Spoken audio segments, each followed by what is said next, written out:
Hi all, welcome to ലേൺവൈസിലേക്ക് ഏവർക്കും സ്വാഗതം.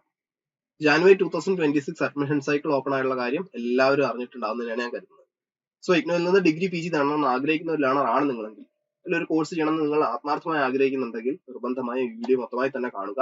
കാരണം ഓൾറെഡി എങ്ങനെ അപ്ലൈ ചെയ്യണം, രജിസ്ട്രേഷൻ എങ്ങനെ കംപ്ലീറ്റ് ആക്കണം എന്നുള്ള വീഡിയോയും അതുപോലെ മറ്റ് ഇഗ്നോ സംബന്ധമായിട്ടുള്ള നിങ്ങൾ അറിഞ്ഞിരിക്കേണ്ട വീഡിയോസും ഒക്കെ തന്നെ നിലവിൽ ലേൺവൈസിൽ വന്നിട്ടുണ്ട്. ഞാൻ ഇന്ന് പറയാൻ പോകുന്നത് രജിസ്ട്രേഷൻ ചെയ്യുന്ന സമയത്ത് അല്ലെങ്കിൽ ഇഗ്നോയിൽ ഒരു കോഴ്സ് എടുക്കുന്ന സമയത്ത് നിങ്ങൾ നിർബന്ധമായും അറിഞ്ഞിരിക്കേണ്ട കുറച്ച് കാര്യങ്ങളെ പറ്റിയാണ്. വളരെ ഷോർട്ട് ആയിട്ടുള്ള ഒരു വീഡിയോ ആണ്, അതുകൊണ്ട് തന്നെ മൊത്തം വീഡിയോയും കാണുന്നുണ്ടെന്നുള്ള ഉറപ്പ് വരുത്തുക. നിങ്ങൾക്ക് എന്തായാലും യൂസ്ഫുൾ ആയിരിക്കും. അതുപോലെ ഇഗ്നോയിൽ നിന്ന് മറ്റു കോഴ്സുകൾ ചെയ്യാൻ ആഗ്രഹിക്കുന്ന നിങ്ങളുടെ ഫ്രണ്ട്സ് ഉണ്ടെങ്കിൽ അല്ലെങ്കിൽ ഫാമിലിയിലെ മറ്റ് മെമ്പേഴ്സ് ഉണ്ടെങ്കിൽ അവരിലേക്കും പരമാവധി ഈ ഒരു വീഡിയോ ഷെയർ ചെയ്യുന്നുണ്ടെന്നുള്ളതും ഉറപ്പ് വരുത്തുക. അപ്പോൾ ഒട്ടും സമയങ്ങളെ നമുക്ക് കാര്യത്തിലേക്ക് കടക്കാം. ഇഗ്നോയിലെ ഏതൊരു കോഴ്സ് ചെയ്യാനാണെങ്കിലും രജിസ്റ്റർ ചെയ്യുന്ന സമയത്ത് നിങ്ങൾക്ക് നിർബന്ധമായും വേണ്ട ഒരു കാര്യമാണ് ABC ID അഥവാ അപാർ ID എന്ന് പറയുന്നത്. സോ ആദ്യത്തെ പോയിന്റ് ഇത് തന്നെയാണ്. നിങ്ങൾ അപാർ ID ക്രിയേറ്റ് ചെയ്തതിനു ശേഷം മാത്രം നിങ്ങളുടെ രജിസ്ട്രേഷൻ പ്രൊസീജിയേഴ്സ് തുടങ്ങിയാൽ മതിയാവും. അപാർ ID എങ്ങനെ ക്രിയേറ്റ് ചെയ്യണം എന്നുള്ള വളരെ ഡീറ്റെയിൽ ആയിട്ടുള്ള ഒരു വീഡിയോ ലേൺവൈസിൽ തന്നെ നിങ്ങൾക്ക് കാണാൻ സാധിക്കും. സോ അത് കണ്ടുകൊണ്ട് നിങ്ങളുടെ അപാർ ID നിങ്ങൾ ക്രിയേറ്റ് ചെയ്യുക. അപാർ ID ക്രിയേറ്റ് ചെയ്ത ശേഷം മാത്രം നിങ്ങളുടെ ഇഗ്നോ രജിസ്ട്രേഷനും ന്യൂ രജിസ്ട്രേഷനും ഒക്കെ തന്നെ ചെയ്തു കഴിഞ്ഞാൽ മതിയാവും. മറ്റൊന്നും കൊണ്ടല്ല, അപാർ ID കൊടുക്കാതെ ഒരു പോയിന്റ് കഴിഞ്ഞ ശേഷം നിങ്ങൾക്ക് നിങ്ങളുടെ രജിസ്ട്രേഷൻ കംപ്ലീറ്റ് ചെയ്യാൻ സാധിക്കുന്നതായിരിക്കില്ല. സോ അതുകൊണ്ട് ആദ്യമേ അപാർ ID ക്രിയേറ്റ് ചെയ്യുന്നുണ്ട് എന്നുള്ളത് ഉറപ്പുവരുത്തുക. ഇനി അപാർ ID പോലെ തന്നെ ഇമ്പോർട്ടന്റ് ആയിട്ടുള്ള മറ്റൊരു പോയിന്റ് ആണ്, നിങ്ങൾ രജിസ്റ്റർ ചെയ്യുന്ന സമയത്ത് കൊടുക്കുന്ന ഇമെയിൽ ഐഡിയും ഫോൺ നമ്പറും നിങ്ങളുടെ സ്വന്തം ഇമെയിൽ ഐഡിയും നിങ്ങളുടെ സ്വന്തം ഫോൺ നമ്പർ ആണെന്നുള്ളതും ഉറപ്പുവരുത്തുക. അത് ഉറപ്പുവരുത്താൻ പറയുന്ന മറ്റൊന്നും കൊണ്ടല്ല, സ്വാഭാവികമായിട്ട് എല്ലാവരും അവരുടെ ഇമെയിൽ ഐഡിയും ഫോൺ നമ്പറും തന്നെയായിരിക്കും കൊടുക്കുക. പക്ഷെ നിങ്ങൾ സ്ഥിരമായി യൂസ് ചെയ്യുന്ന ഒരു ഇമെയിലും നിങ്ങൾ സ്ഥിരമായി യൂസ് ചെയ്യുന്ന ഒരു ഫോൺ നമ്പറും ആണ് കൊടുക്കുന്നത് എന്നത് ഉറപ്പാക്കുന്നതിനോടൊപ്പം തന്നെ നിങ്ങൾ മറ്റ് പല സെന്റേഴ്സിലും പോയിട്ടായിരിക്കും ഒരുപക്ഷെ ഇഗ്നോയുടെ രജിസ്ട്രേഷൻ കംപ്ലീറ്റ് ചെയ്യുന്നത്. സോ അങ്ങനെ ഇഗ്നോ രജിസ്ട്രേഷൻ കംപ്ലീറ്റ് ചെയ്യുന്ന സമയത്ത് ഒരുപക്ഷെ ആ അപ്ലൈ ചെയ്യുന്ന വ്യക്തിയുടെ നമ്പറോ ഇമെയിൽ ഐഡിയോ ആയി പോകാനും അല്ലെങ്കിൽ ഏതെങ്കിലും ഒരു ഇമെയിൽ ഐഡിയോ ഏതെങ്കിലും ഒരു ഫോൺ നമ്പറോ വെച്ചിട്ടൊക്കെ തന്നെ ഒരുപക്ഷെ രജിസ്ട്രേഷൻ മുന്നോട്ട് പോകാനുമുള്ള ചെറിയൊരു സാധ്യതയെങ്കിലും ഉണ്ട്. അപ്പൊ അത് നമുക്ക് ഒഴിവാക്കേണ്ടതുണ്ട്. സ്വന്തം ഫോൺ നമ്പറും സ്വന്തം ഇമെയിൽ ഐഡിയും തന്നെയാണ് എൻ്റർ ചെയ്യുന്നത് എന്നുള്ളത് നമ്മുടെ ഭാഗത്തുനിന്ന് ആര് അപ്ലൈ ചെയ്യുകയാണെങ്കിലും ഒന്ന് ഉറപ്പുവരുത്തിയാൽ നന്നായിരിക്കും. മൂന്നാമത്തെ ഒരു പോയിന്റ് എന്ന് പറയുന്നത് നിങ്ങൾ എടുക്കുന്ന കോഴ്സിനെ പറ്റിയുള്ള ഒരു നോളജ് ആണ്. നോളജ് എന്ന് പറയുമ്പോൾ ആ കോഴ്സിൽ എന്തൊക്കെ പഠിക്കാനുണ്ടാവും, എത്ര സെമസ്റ്റർ കൂടുമ്പോഴാണ് പരീക്ഷ അല്ലെങ്കിൽ വർഷത്തിലാണോ പരീക്ഷ എന്നിങ്ങനെയുള്ള കാര്യങ്ങളെ പറ്റിയും കൃത്യമായിട്ടൊരു ധാരണ ഉണ്ട് എന്നുള്ളത് ഉറപ്പുവരുത്തുക. കാരണം ഒരു സബ്ജക്റ്റിനോട് ഇപ്പോൾ ഫോർ എക്സാമ്പിൾ ഫോറൻസിക് സയൻസ് അല്ലെങ്കിൽ നമ്മൾക്ക് കേൾക്കുമ്പോൾ താല്പര്യമുള്ള അല്ലെങ്കിൽ അറിഞ്ഞാൽ കൊള്ളാമെന്ന് തോന്നുന്ന സബ്ജക്ട്സിനെക്കാളും ആ സബ്ജക്ട്സിൽ എന്തൊക്കെ പഠിക്കാനുണ്ട് എന്ന് മനസ്സിലാക്കി എന്തൊക്കെയാണ് നിങ്ങൾക്ക് ആ ഒരു പെർട്ടിക്കുലർ സബ്ജക്റ്റിൽ കവർ ചെയ്യാനുണ്ടാവുക, അത് എന്റെ താല്പര്യങ്ങൾക്ക് അനുസരിച്ചുള്ള ഒരു കോഴ്സ് ആണോ, അല്ലെങ്കിൽ ഞാൻ പഠിക്കുന്ന കാര്യങ്ങൾ എനിക്ക് ഉപയോഗമുള്ള കാര്യങ്ങളാണോ എന്നൊക്കെ തന്നെ ഒന്നുകൂടെ വിശകലനം ചെയ്ത ശേഷം ഒരു കോഴ്സ് ഓപ്റ്റ് ചെയ്യുന്നതായിരിക്കും എന്തുകൊണ്ടും നല്ലത്. അതിന് കുറച്ച് സമയം എടുത്താലും കുഴപ്പമില്ല.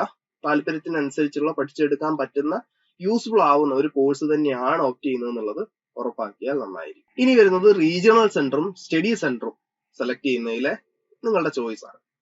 സോ എപ്പോഴും റീജിയണൽ സെന്റർ സെലക്ട് ചെയ്യുമ്പോൾ നിങ്ങൾക്ക് ഒരു സാഹചര്യം വന്നു കഴിഞ്ഞാൽ നിങ്ങൾക്ക് പോകാനാണെങ്കിൽ പോകാൻ പറ്റുന്ന, അതുപോലെ സ്റ്റഡി സെന്റേഴ്സിലേക്ക് വരുമ്പോൾ നിങ്ങൾക്ക് ഏറ്റവും അടുത്ത് തന്നെ ഉള്ള നിങ്ങളുടെ കോഴ്സ് അവൈലബിൾ ആയിട്ടുള്ള ഒരു സ്റ്റഡി സെന്റർ തന്നെയാണ് ഓപ്റ്റ് ചെയ്യുന്നത് എന്നുള്ള ഉറപ്പ് വരുത്തുക.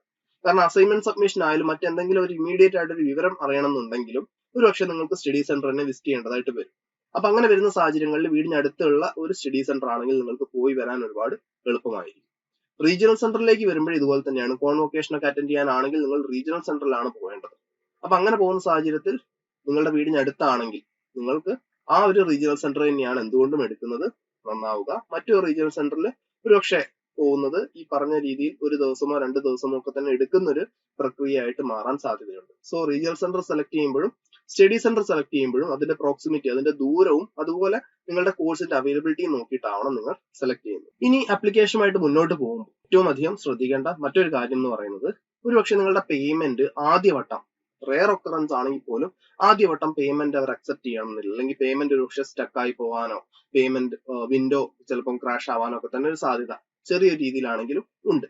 അപ്പൊ അങ്ങനെ ഏതെങ്കിലും രീതിയിൽ നമ്മൾ ഒരു വട്ടം പേ ചെയ്തു പക്ഷെ ആ പേയ്മെന്റ് പോയിട്ടില്ല എന്നുണ്ടെങ്കിൽ ഉടനെ തന്നെ അടുത്ത പേയ്മെന്റ് ചെയ്യേണ്ടതില്ല.